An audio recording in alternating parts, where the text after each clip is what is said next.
Two men have been executed in Iran for their role in last summer's post-election unrest. They were convicted of being enemies of God and trying to topple the Islamic establishment. The executions are thought to be the first related to protests that followed Mahmoud Ahmadinejad's re-election as president. 9 others have been sentenced to death on Thursday for their role in the violence. Let's go to Tehran and speak to Professor of Politics at Tehran University, Mohammad Marandi. Thanks for being with us, Mohammad. 2 people sentenced to death. A total of 11 are now facing the death sentence. What's the reaction in Tehran to this? Well, I think that since these 2 people are members of 2 different terrorist organizations, one the Mujahideen Khalq, MEK, and the other as a member of the Kingdom Assembly, which are funded by foreign governments. And the Mujahideen Khalq, as you know, was fighting alongside Saddam Hussein against Iran during the Iraq-Iran war.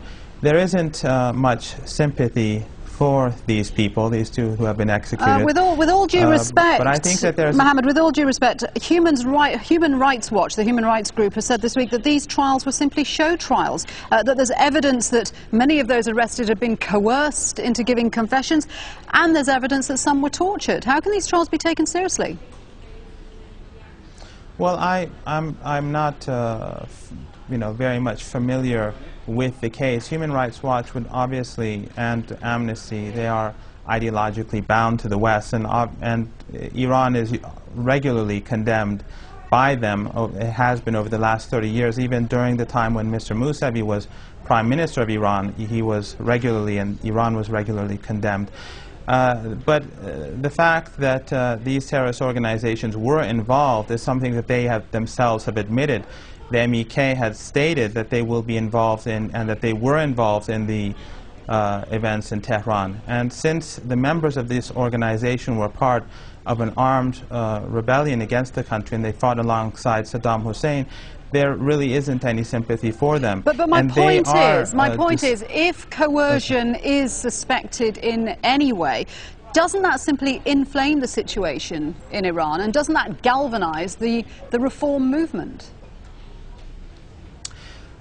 No, because I think that, first of all, the reformists, mainstream of reformists, have distanced themselves from the Green Movement and from the terrorist organizations that have involved themselves in the unrest in Tehran.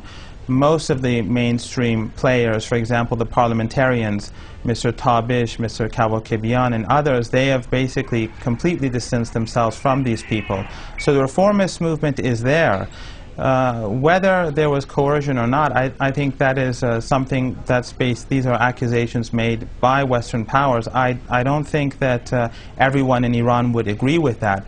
But in general, there is very little sympathy towards these terrorist organizations, and I think that nowadays especially it is important for Western countries to recognize that the reformist movement is not the same thing as the Green Wave or as the MEK and others. The trouble is, Mohammed, it's very difficult to verify any claims coming out of Tehran, because Tehran has banned Iranians from contacting certain international reporters, human rights groups.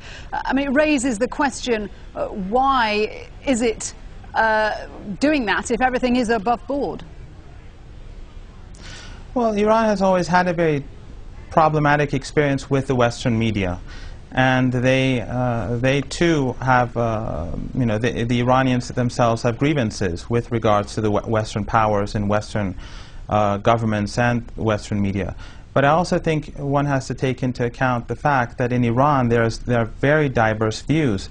The parliament is very much involved in expecting prisons and the post-election events. The parliament has a very different position from that of the president, and the judiciary is also independent of the government. There are very different and diverse players at play, and while they have enormous differences, and when, let's say, torture or when people have been beaten or killed, it has been brought out, and people are now, for example, in Kahrizak, those people who abused the prisoners, and 3 or 4 people who were killed as a result, they are now in prison. Some of them are high-ranking police officers. They will be punished.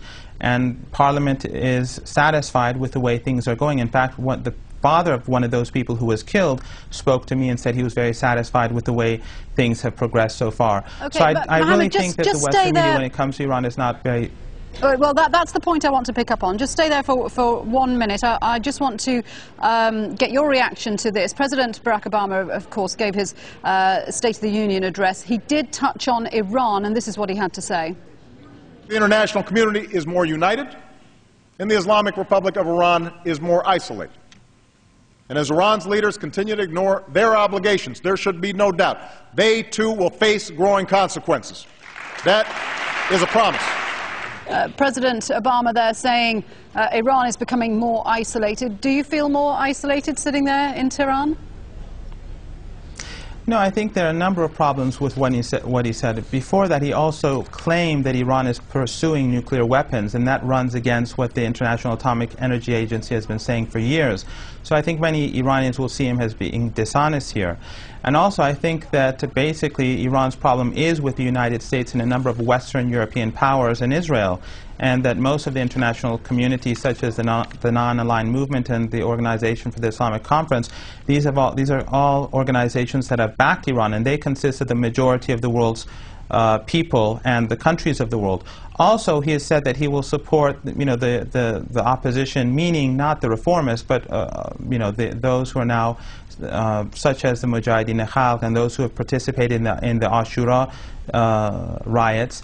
And I think that itself is saying that the United States will continue to interfere in Iranian internal affairs and continue to fund television channels and websites and organizations, whether terrorists or other organizations, against Iran. And that is just going to make Iranians more angry towards the United States, and the chances for rapprochement will be more difficult, especially at a time when the United States really needs Iran much more than Iran needs the United States because of all the troubles that it is facing in Afghanistan and in the region at large. Okay, Mohammad, thank you very much indeed for your perspective there. Mohammad Marandi speaking to us from Tehran.